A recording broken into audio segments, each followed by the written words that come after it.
जय गुरु.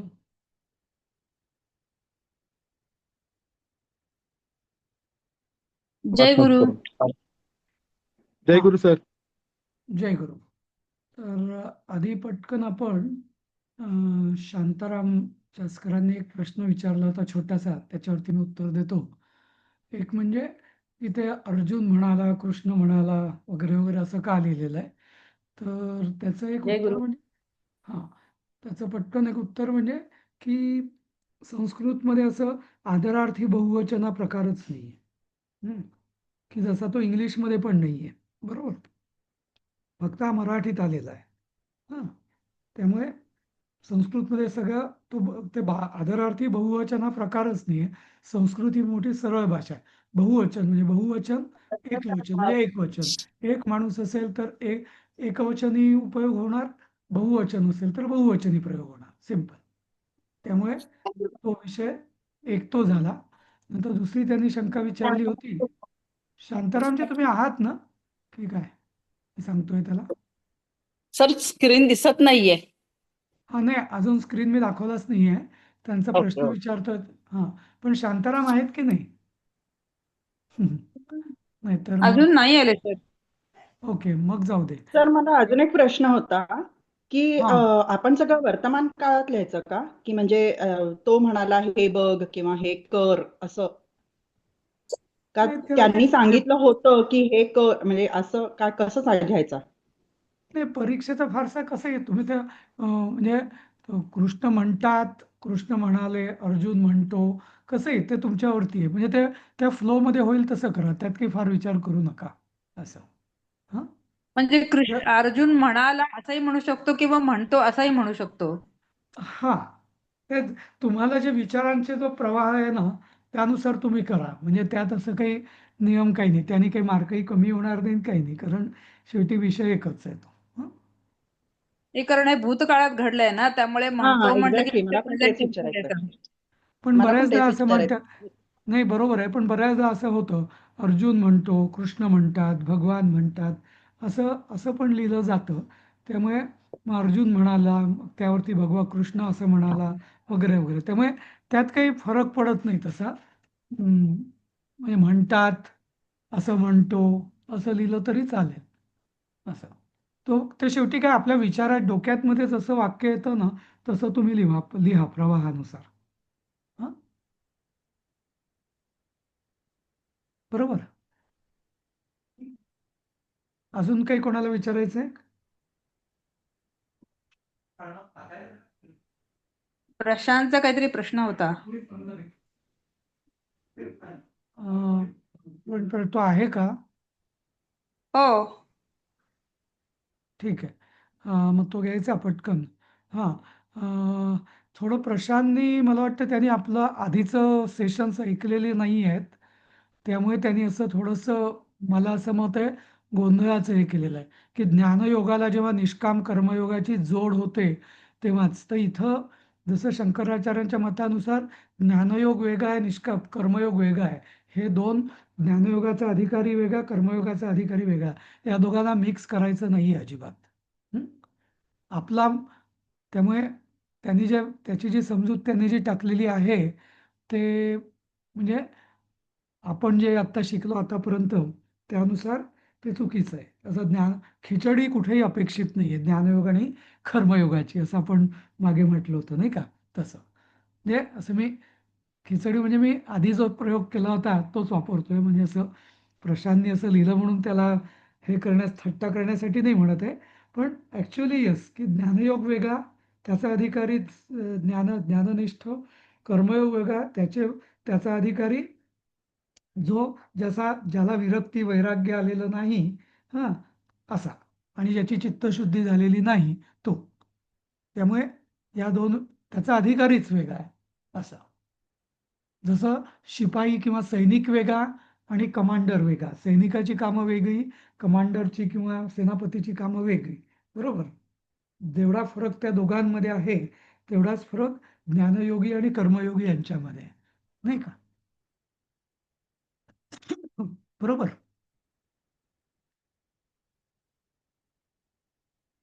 ठीक आहे, पुढे जाऊया आपण आता. आता आपली आता परीक्षा होईस्तोवर तुमचा नाही तर आपला पोर्शन संपायचा नाही असं होईल. हां. हां. तर आता स्क्रीन दिसतोय का आता? हो, पूर्ण दिसत नाहीये, पण दिसत खूप नाहीये. ब्लॅक आलेलं पूर्ण आहे. दिसत नाही. हां. आमच्या लेफ्ट दिसत नाहीये. साईडला नाही दिसत. अच्छा. काळं काहीतरी येतंय. मोठे मोठे काळे स्क्वेअर्स येतात. ओके. अच्छा. हां. ठीक आहे. हां, आता दिसत असेल. बरोबर? नाही नाही. हा, आता हा, दिसतंय. आता हो. दिसतंय. आता दिसलं. ओके. श्लोक 34 आपण बघितला होता. पटकन एकदा सांगतो.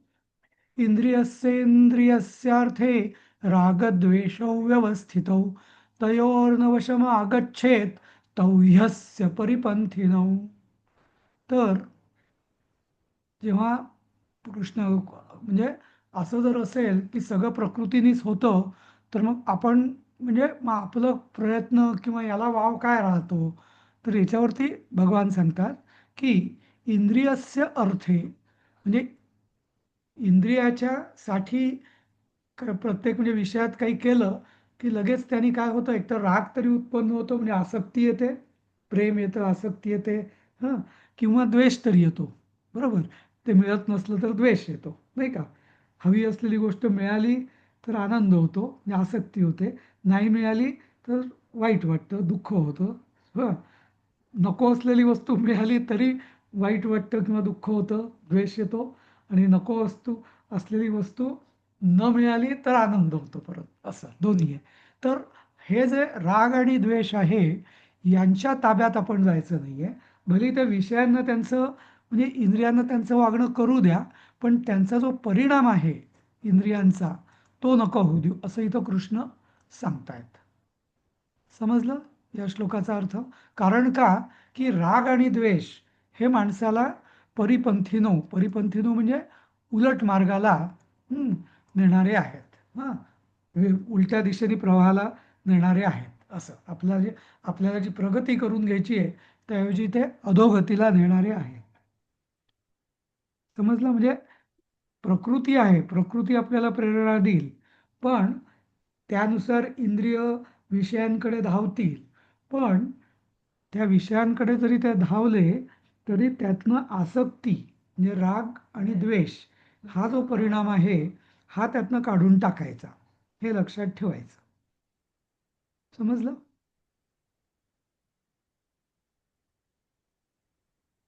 कारण प्रकृतीचं काम करायला प्रेरित होणार आहे, पण त्यातनं राग आणि द्वेष काढला एवढं आपण नक्कीच करू शकतो असं. आणि राग आणि द्वेष हेच अधोगतीला नेणार आहेत. आणि राग आणि द्वेष म्हणजे काय? संग म्हणजे आसक्ती. बरोबर? आणि राग आणि द्वेष सोडणं म्हणजे निस्संग होणे, नाही का? असं. बरोबर?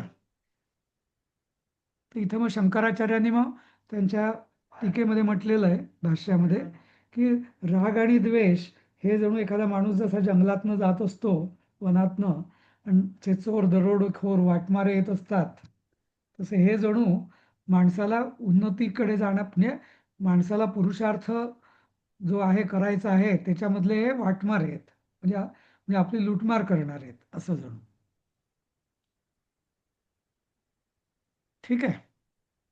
आता सर, पुढचं हे शेवटचं वाक्य जे लिहिलंय त्याचा अर्थ नाही कळला मला. म्हणजे तो परधर्म ही धर्मच असल्यामुळे आपल्याला अनुष्ठानास योग्य आहे असे मानतो, पण ते बरोबर नाही असं सांगतात.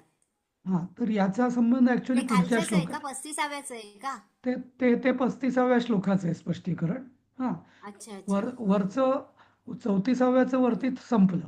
हम्म. आता हां हां. हा आता ब्रॅकेटमध्ये संपलं. हा ब्रॅकेटमधलं ते संपलं. आता पुढचं जे आहे, आता होतं काय की जेव्हा राग आणि द्वेष यांनी जेव्हा आपली बुद्धी बिघडते, बरोबर, तेव्हा आपण शास्त्र धर्म याला म्हणजे हे आपण आता त्याची आपण अवज्ञा करायला लागतो. हं. मग तो म्हणतो की नाही, असं नाही तर मी असं करेन, असं नाही मी असं करेन, पण काही करून मिळवीनच.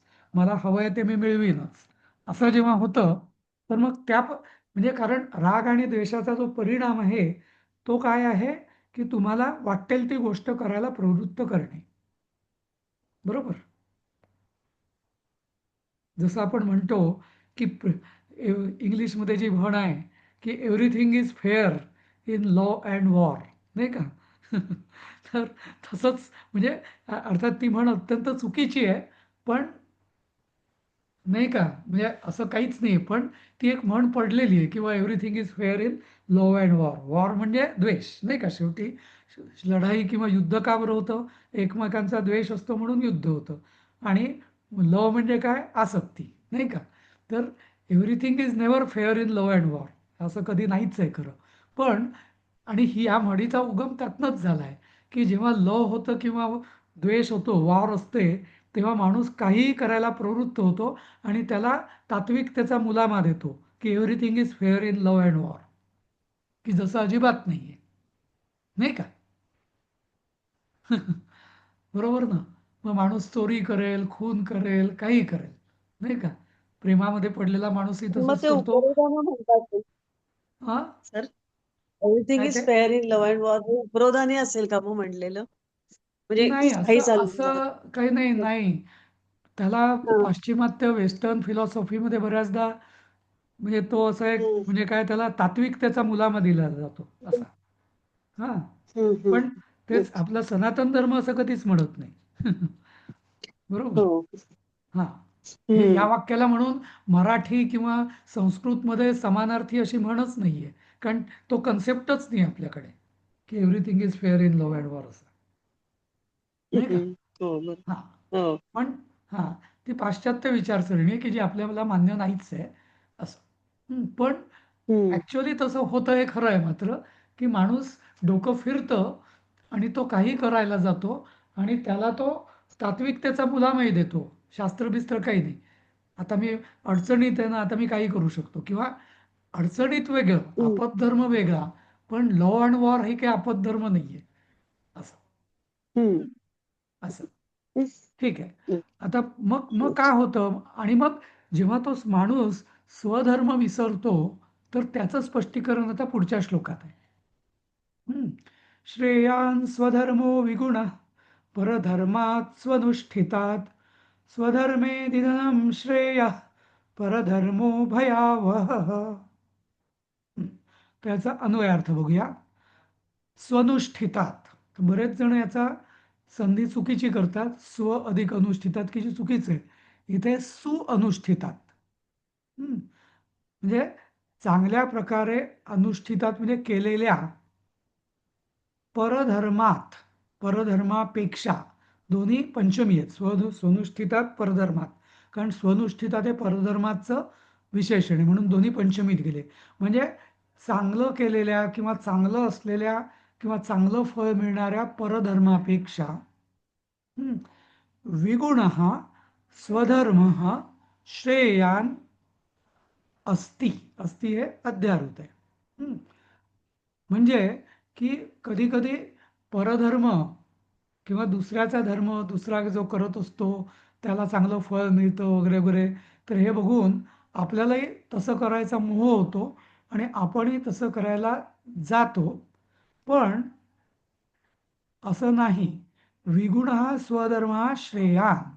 म्हणजे आता एक उदाहरण द्यायचं झालं तर एक ब्राह्मण आहे, तर म्हणजे म्हणजे ब्राह्मण आणि त्याचं जे पारंपरिक जे कार्य असेल की ज्ञानसंपदा म्हणजे पैशाचा लोभ न धरता त्यांनी ज्ञानोपासना करायची. आणि पण त्यांनी विचार केला की अरे मला तर फार दरिद्रीमध्ये हलाखीचे दिवस कंठावे लागत आहेत, बरोबर.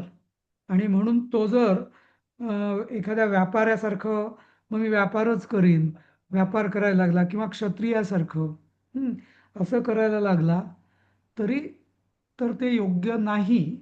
कारण का, त्याचा धर्म काय आहे? ब्राह्मण म्हणून ज्ञानपालन, ज्ञान संवर्धन, अध्यापन, अध्ययन हे त्याचं कर्तव्य आहे, बरोबर.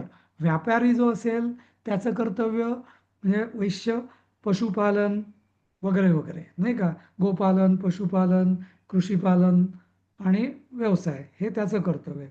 क्षत्रियाचं संरक्षण, राज्यकारभार वगैरे वगैरे. हं. आणि जेव्हा जेव्हा माणूस जेव्हा स्वधर्म सोडतो तेव्हा तेव्हा त्याच्याकडून चुकीच्या गोष्टी होतात असं इतिहास सांगतो, नाही का? म्हणून इथं हा श्लोक महत्वाचा आहे की स्वधर्मे निधनम श्रेय, परधर्मो भयावा. म्हणजे आपल्या धर्मामधलं आपलं धर्म म्हणजे इथं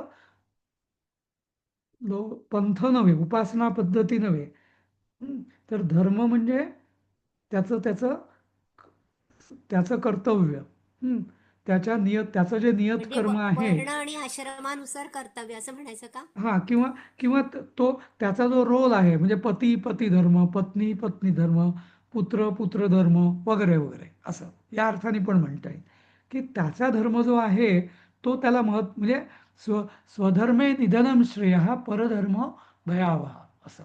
तो दुसऱ्याच्या म्हणजे आपलं सोडून, आपलं कमरेचं सोडून दुसऱ्याचं हे करायला जाईल तर ते योग्य नाही. एक वेळ आपलं कर्म करत असताना त्याला हे झालं म्हणजे आता उदाहरणार्थ आता इतिहासात एक उदाहरण देता येईल. हां, की आर्य चाणक्य. आर्य चाणक्य हे त्यांनी, जरी त्यांना त्यांचा अपमान झाला वगैरे अशी कथा आहे मगध राजाच्या दरबारात नंदराजाकडे, आणि मग त्यांनी सगळं पूर्ण हे संघटित करून चंद्रगुप्ताला हे करून वगैरे वगैरे केलं आणि त्यांनी पुन्हा नवीन राज्य स्थापन करवून घेतलं.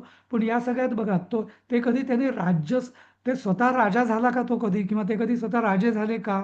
नाहीत. बरोबर आहे. म्हणजे त्यांनी त्यांची स्वतःची लाईन कधी सोडली नाही. बरोबर. तर हा, पण या उलट गुरु द्रोणाचार्य जे होते, त्यांनी त्यांचा जेव्हा द्रुपद राजाने अपमान केला आणि त्याच्यानंतर त्यांनी त्यांचं जे होतं त्यांचं जे कर्तव्य होतं ते म्हणजे ज्ञानदान, बरोबर, हे त्यांचं कर्तव्य होतं. पण ते सोडून ते कुरुकुलाच्या चाकरीत राहिले.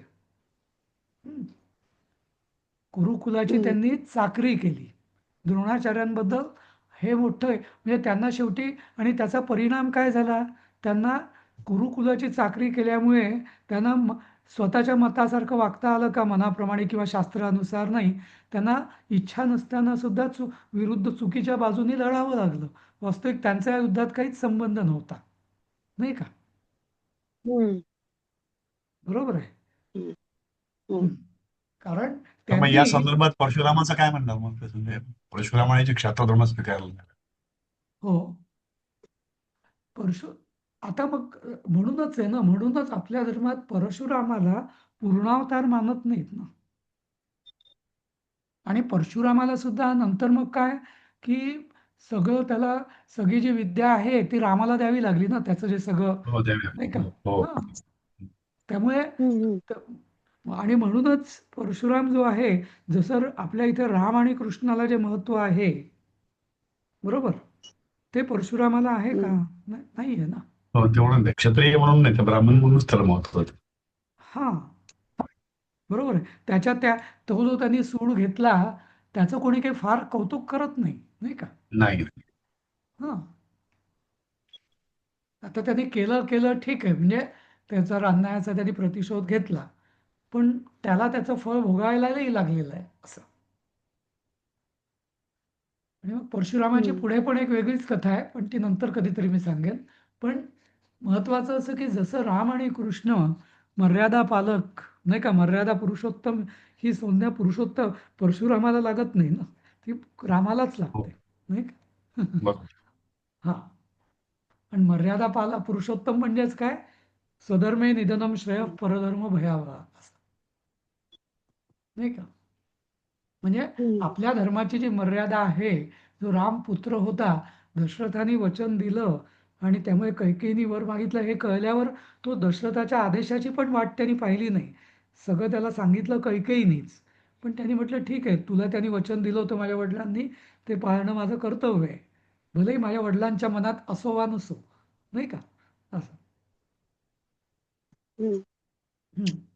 तर असं म्हणजे तर इथं कृष्ण ते सांगतायत आता म्हणजे की आपला जो धर्म म्हणजे इथे कर्तव्य किंवा आपला जो रोल आहे त्यानुसार हां हे ते म्हणजे प्रत्येकाने स्वतःच्या धर्माचं योग्य पालन केलं तर ही समाज व्यवस्था व्यवस्थित चालेल.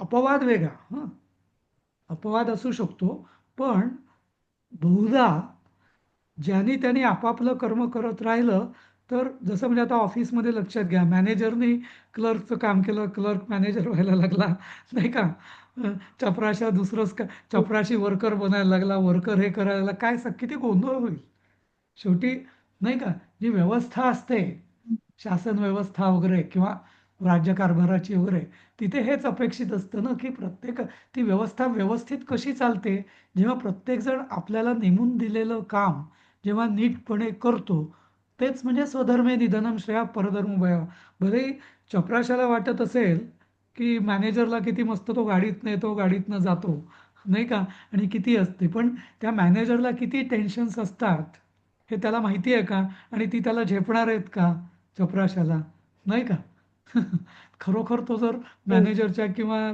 त्याच्या खुर्चीत बसला तर त्याला मग 2 दिवसांनी तो म्हणेल जाऊ द्या बाबा मी आपला आनंदात असतो बसलेलो असतो कामाला की करायचं बाकी आराम करायचा म्हणजे गंमत म्हणून सांगतो मी उदाहरण म्हणून पण कारण प्रत्येक जण म्हणजे काय ज्याला आपण म्हणतो जेणू काम तेणू ठाय नाही का तसं हां तर त्यामुळे तोच पण नियम त्यांचं इथं हां मग असं इथं हिंदू धर्म ख्रिश्चन धर्म असं नाही करायचं की म्हणजे नाही नाही स्वधर्माचं त्या मुलं परधर्माचे असं सी नाही ते नाही करायचं. सी ते हं. ते त्या उपासना पद्धती आहेत आपल्या हिंदू माणूस सनातन ख्रिश्चन धर्मात झाला किंवा हे स असं काही नाही यात. नाही नाही त्याचा तो काही एक संबंध आहे तो एक वेगळा विषय आहे तो पण हं, आपण बघू पण इथं जे अभिप्रेत आहे हं. धर्म म्हणजे काय आपल्याला धारयती इति नेमून धर्म दिलेले काम हां हां ते बस ते करायचं महत्वाचं कर्तव्य करायचं. ती उपासना हं, पद्धती आहे जसं आपल्याकडे कोणी देवीची उपासना करेल गणपतीची उपासना करेल सूर्याची करेल तसा कोणी ठीक आहे बाबा अल्लाची करत असेल ॲज लॉंग ॲज दॅट तो पंथ आहे त्या दृष्टीने हे सगळे पंथ आहेत हा धर्म यातला एक पण नाही म्हणून हं, सनातन धर्म हा विशेष आहे कारण जगामध्ये हाच एक शाश्वत धर्म आहे असं बाकी धर्म नाहीच आहेत त्या हं, उपासना हं, पद्धती आहेत असं नाही का हं, सर मग हं, ह्याच्यामुळेच हं. ना जन्म बेस वर्ण झाला का मग कारण एखाद्याने शेतकऱ्याचा मुलगा शेतकरी क्षत्रियाचा मुलगा क्षत्रिय असं ह्याच्यामुळेच झालं का मग म्हणजे तुमचं म्हणणं की गुणकर्मानुसार जन्मकर्मावरती समाज गेला का असं हा बरोबर म्हणजे कारण जर शेतकऱ्याचा मुलगा क्षत्रिय व्हायचा प्रयत्न केला तर मग परत धर्म झाला ना मग तो त्याच्यासाठी नाही आता याच्यामध्ये कसं आहे की म्हणजे जे म्हटलं जातं त्यानुसार तुम्ही आता आता एक उदाहरण देईल मी याच्यामध्ये की जसं आता बा बाजीराव पेशवे किंवा मला वाटतं माधवरावांच्या बाबतीत झालेलं आहे ते हां की ते पेशवे होते हां आणि जरी ते पेशवे म्हणजे छत्रपतींचे तसे नोकरच चाकरच असले तरी मर्यादित हं, प्रमाणात ते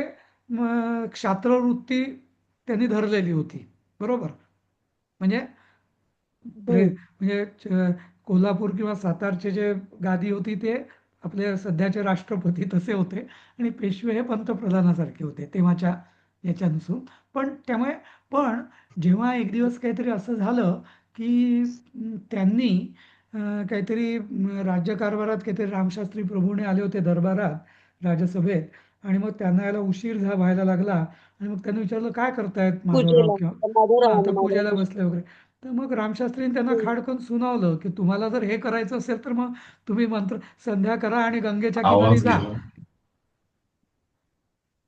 ऐकू येत आहे माझं हो असा आता हं, ऐकू येतं आलं. माझा आवाज आता तुटलेला आलं. हां हां तर म्हणजे मुद्दा काय आहे की तो ज्याच्या ॲप्टिट्यूडनुसार तो कर्म बदलू हं, शकतो हां म्हणजे जसं राजेशने विचारलं तनुसार पण राजेश आता याच्यावरनं विनोबाजींनी फार त्याचं सुंदर स्पष्टीकरण दिलेलं आहे की जसं गवयाचं मूल असं म्हणतात की ते रडताना एक सुरातच रडतं म्हणजे हो तर बऱ्याचदा असं होतंही की म्हणजे एकतर म्हणजे रक्तात काही गुण आलेले असतात एक आणि दुसरं संस्कार पण त्या पद्धतीचे असतात. तर त्यामुळे जर शेतकऱ्याच्या मुलाला त्याचे नॅचरल प्रवृत्ती आणि नैसर्गिक कौशल्य त्याचं शेतीमध्ये असण्याची शक्यता बरीच जास्त असू शकते. बरोबर. पण त्यांनी समजा आता शेतकरी जसं म्हणजे हेच आता पेशव्यांचंच उदाहरण देतो आपण. तर त्यांनी क्षात्रवृत्ती अंगी बाणवली किंवा आता बरेच शेतकरी समजा क्षत्रिय म्हणून झाले. तर त्यात काही वावगं असं म्हणजे ती त्यांची आता त्यांचा पण मग धर्म एकदा त्यांनी मग क्षात्र धर्म पत्करल्यावरती मग त्या धर्मानुसार त्यांनी चालायला पाहिजे असं. हम्म. समजलं? भलेही माझं जन्मानुसार ब्राह्मणत्व असेल, पण मी जर एकदा कुठल्या म्हणजे गव्हर्नमेंट ऑफिसमध्ये किंवा प्रायव्हेट कंपनी जर मी नोकर म्हणून लागलो, तर तिथे माझा धर्म हा नोकराच आहे. There I must follow my boss's orders, नाही का? तिथे मी माझं डोकं चालवून मी ब्राह्मण आहे, माझा वरचा माणूस कुठल्या जातीचा आहे, तो मला काय आदेश देतो, असं याला काय अर्थच नाही ना. तसं असेल तर मी सोडून द्यावं मग ती नोकरी, नाही का? असं म्हणजे त्यामुळे इथे परत हा आणि याच कारणास्तव इथं स्वधर्म याचा अर्थ याच स्वरूपात अपेक्षित आहे की आता तुमचा जो रोल आहे त्यानुसार जे कर्तव्य तुमच्याकडून अपेक्षित आहे ते म्हणजे स्वधर्म. बरोबर. हम्म. हम्म. हम्म. हो सर. हा म्हणजे जसं आता म्हणजे उदाहरणार्थ एखादी मुलगी असेल फॉर एक्झाम्पल, की तिचा विवाह मनाविरुद्ध झाला समजा. तिच्या मनात विशिष्ट पुरुषाशी लग्न करायचं नव्हतं किंवा दुसरं काहीतरी असेल, पण एकदा विवाह झाला की तिने तो रोल पत्करला ना, पत्नी धर्म पुढे मातृधर्म वगैरे, मग तिने तेच करणं अपेक्षित आहे, नाही का? मग ती असं नाही म्हणू शकत की नाही माझ्या मनातच नव्हतं वगैरे वगैरे, मला तर एक स्वच्छंदी स्त्री व्हायचं होतं, मग लग्नच करायचं नव्हतं वगैरे वगैरे. अरे मग आता ते ठीक आहे, तो इतिहास झाला. आता तुझा धर्म काय आहे? आता तू मुलांची माता आहेस, नाही का? असं. बरोबर. हो सर. हा, सर ठीक. उपासना पद्धती सुद्धा बदलल्या तरी पण त्रास होतोच ना खूप. नाही नाही, तो म्हणूनच तेव्हा म्हटलं ना मी, तो एक वेगळा विषय असं मी म्हटलं. पण इथं हा मुख्यत्वे करून तो एक थोडासा म्हणजे तोही वेगळा विषय आहे. अर्धवट विचार करून हातात असलेलं सोडायचं आणि पळत्याच्या पाठीमागे लागायचं, हे पण चुकीचं आहेच. बरोबर. पण तो एक कारण म्हणजे आपली डिबेटेबल उपासना विषय. पद्धत हम्म. नीट समजून न घेता दुसरी कोणाची उपासना पद्धत स्वीकारणे आणि त्याच्यामध्ये ते ते नीट न करता येणं म्हणजे दोन्ही हेच झालं ना, काहीच नाही धड असं. म्हणजे एकदा धड आता भाराभर आता चिंध्या आता आता आता जसं मी उदाहरण देईन, बरोबर, की म्हणजे हम्म, आता विषयच निघाला म्हणून, की भारतीय मुसलमान, नाही का, 99% हम्म. मुसलमान हे वास्तविक पूर्वीचे हिंदूच होते, पण जबरदस्तीने, प्रलोभनाने हो किंवा काय बरोबर आहे. म्हणा, हो हा हो ते त्यांना हो धर्मबदल झाला. पण आज त्यांची अवस्था तसं म्हटलं तर काय आहे, घर का ना घाट का, नाही का? मूळ जे अरबी लोक हम्म, आहेत ते त्यांना खरे मुसलमान मानतच नाहीत, नाही का? हम्म. हो हो. बरोबर आहे. हा, असं म्हणजे ना चालेल. इकडचे ना तिकडचे असं. ठीक आहे. हम्म. 36वा श्लोक बघूया आता इथं. सर नमस्कार सर, एक प्रश्न होता. मी प्रशांत बोलतोय. हा, हा, बोला. थोडस मागे जातो मी आता. ऍक्च्युली मगाशी जे तुम्ही म्हणालात ना, ज्ञानयोग आणि कर्मयोग हे मिक्स करता कामा नये. तर हम्म. माझं असं म्हणजे विचारणं आहे आपल्याला. बेसिकली ज्ञानयोग म्हणजे थेअरी पार्ट झाला, जे आपण ज्ञान घेतोय, नाही नाही आणि नाही नाही, कर्म असं म्हणजे आपण असं प्रॅक्टिकल. असं नाही नाही नाही. याच्याकरता तुम्ही प्रशांत आमच्यानं सुरुवातीपासूनचे हे ऐका. तुम्ही आत्ताच काल परवा जॉईन झालाय ना, म्हणून तुम्हाला तो संदर्भ नक्की माहिती आहे, आम्ही कुठल्या परिस्थितीत ते ओके, म्हणतोय. आणि ठीक आहे, कृष्णाने ठीक आहे. पहिल्या अध्यायात रादर दुसऱ्या अध्यायात हे का पहिला तर अध्याय सोडून द्या, पण दुसऱ्या अध्यायात याचं खूप छान विवरण केलेलं आहे. ते समजलं की बर, तुमचा हा कन्सेप्ट क्लिअर. हा, ठीक आहे, चालेल चालेल, ओके ओके. हो हो. हा. म्हणजे आता वेळ नाही म्हणून सांगतो, म्हणजे सांगू शकतो पण मग सगळ्यांचा वेळ त्यात परत जाईल म्हणून, बाकी काही नाही. आणि आता या सगळ्यांची परीक्षा पण जवळ आली आहे ना, आम्हाला नाही नाही, आपल्याला अगदी अगदी ऍब्सोल्युटली, नाही नाही, काहीच प्रॉब्लेम नाही सर, बरोबर, नो प्रॉब्लेम, थँक्यू. ठीक आहे. 36वा श्लोक. आता मग अर्जुन विचारतो की मग परत मग हे म्हणजे हा गोंधळ काय आहे? म्हणजे हे सगळं हे सगळं कशाने होतंय? असं का होतंय? हा, तर मग अर्जुन म्हणतो, अर्जुन उवाच अथ केन प्रयुक्तोऽयं पापं चरति पूरुषः अनिच्छन्नपि वार्ष्णेय बलादिव नियोजितः.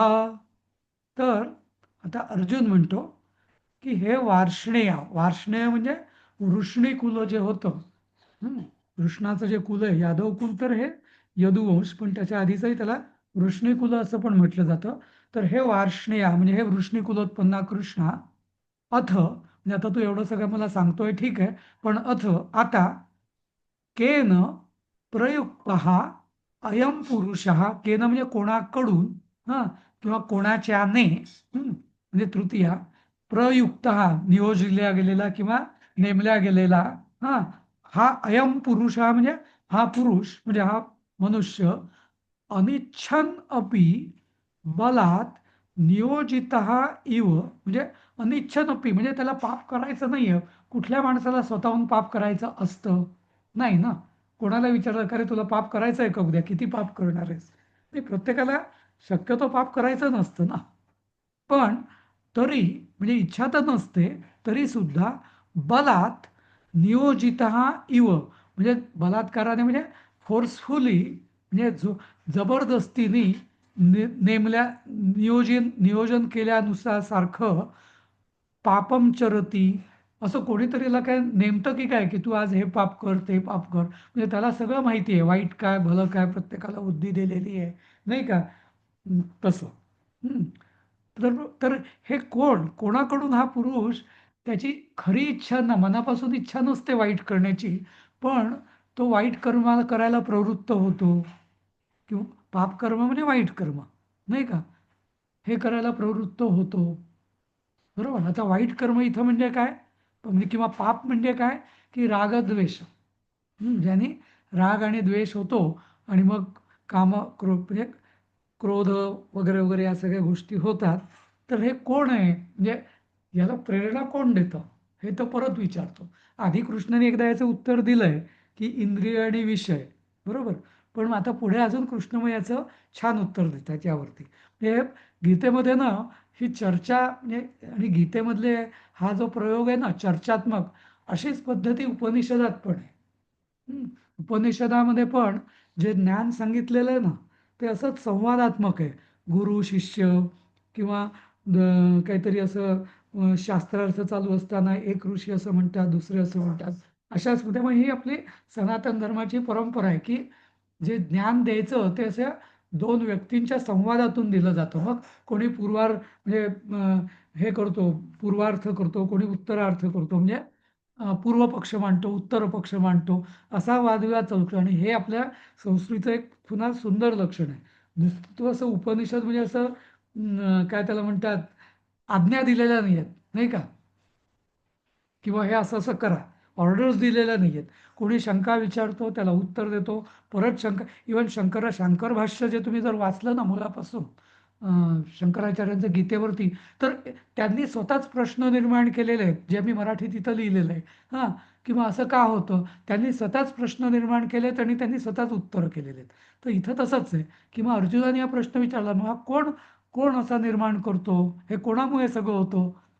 तर भगवान सांगतात 37व्या श्लोकात, श्री भगवान उवाच काम एष क्रोध एष रजो गुणसमुद्भवः महाशनो महापाप्मा विद्धयेन मिह वैरिणम, विद्धयेन मिह वैरिणम. तर मग भगवान त्याला काय सांगतात, एषः कामः, एषः म्हणजे हा काम, एषः क्रोधः, आणि हाच तो क्रोध आहे. काम आणि क्रोध हे जे दोघं आहेत, तर हेच त्याचे म्हणजे असे हे पापी, म्हणजे पाप करायला प्रवृत्त करणारे हे, किंवा हेच दोघं पापी आहेत. रजोगुण समुद्भव, आणि हे कोणापासून निर्माण होतात, रजोगुणापासून, कामापासून क्रोध. पण त्यामुळे काम हा जो कोणापासून उत्पन्न होतो, रजोगुणापासून. रजोगुण म्हणजे काय? म्हणूनच रजोगुणाची व्याख्याच अशी दिलेली असते की सकाम प्रवृत्तीने काही करण्याची इच्छा, त्याला म्हटलं जातं रजोगुणी. म्हणजे रजोगुणी म्हणजे आळशी नाही. रजोगुणी हा कर्म करायला म्हणजे उत्साही असतो माणूस, पण त्याला प्रत्येक वेळेस काहीतरी फळाची कामना असते, त्या काहीतरी अपेक्षा असते, त्या याने तो करतो. बरोबर? तर असा जो काम आहे रजोगुण समुद्भव हा, तर म्हणजे हा परत कोणापासून निर्माण झालाय? प्रकृतीपासून, रजोगुणापासून. हा कसा आहे? महाशनहा म्हणजे, अशना म्हणजे भूक, क्षुधा. तर मोठा खादाड आहे हा. म्हणजे किती खाल्लं तरी याची तृप्ती होत नाही. जसं दारुडा माणूस असतो की त्या किती दारू प्यायली तरी त्याची तृप्ती होत नाही. तर तसंच काम हा असा आहे की त्याची कितीही खाल्लं, त्याला किती इच्छा पूर्ण केल्या, ॲक्च्युअली ती दारू ही इच्छा आहे आणि एक पेली की दुसरा प्यावीशी वाटते. ते म्हणूनच त्याच्यावरती एकच प्याला हे नाटक पण लिहिलेलं आहे ना, की एकच प्याला एकच कधी राहत नाही, असं नाही का? तसं. तर हा महाशना म्हणजे मोठा खादाडा, याची कधी तृप्ती होत नाही. इह एनम वैरिणम विद्धी, म्हणजे इह म्हणजे या संसारात, एनम म्हणजे याला, वैरिणम विद्धी, वैरी समज. सगळ्यात मोठा शत्रू कोण? तर काम. तसे आपण षड्रिपू मानतो, काम, क्रोध, लोभ, मद, मोह, मत्सर. पण हे सगळे कामापासून क्रोध आणि काम, क्रोध, लोभ, मद, मोह, मत्सर हे सगळे परंपरा कुठपासून सुरू होते? कामापासून. तर षड्रिपूंचे मूळ आहे एकट्या कामामध्ये. त्यामुळे खरा मोठा वैरी कोण? काम. समजलं? त्यामुळे कृष्णाने याचं सगळं मूळ शेवटी तो परत कामावरतीच आलेला आहे, नाही का? आणि पुढे मग याचं अजून स्पष्टीकरण दिलेलं आहे पुढच्या श्लोकांमध्ये, काही कामापासून क्रोध, क्रोधापासून काय, वगैरे वगैरे. ते बघूया आपण. 38वा श्लोक. कसं आता हा काम कसा आहे? वैरी का बरं? कसा आहे तो? कसा वागतो?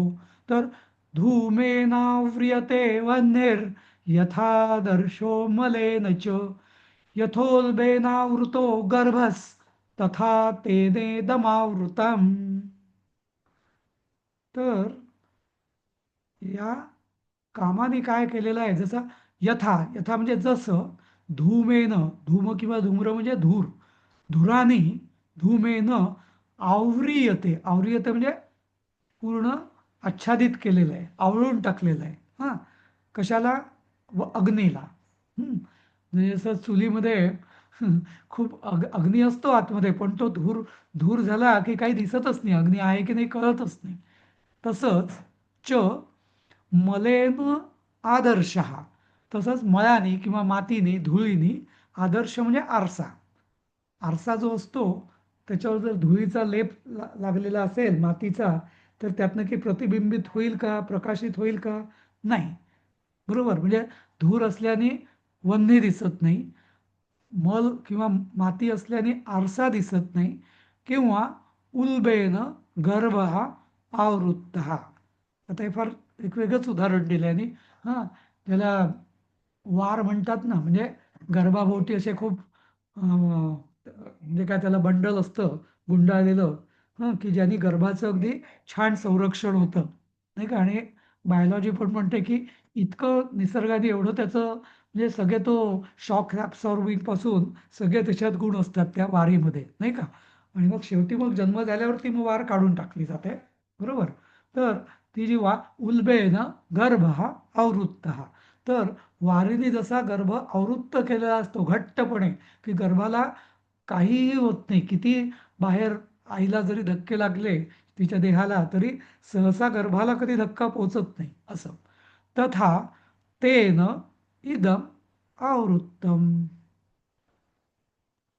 तर तसंच या कामामुळे इदम म्हणजे ज्ञान. आता हे ज्ञान म्हणजे कुठलं?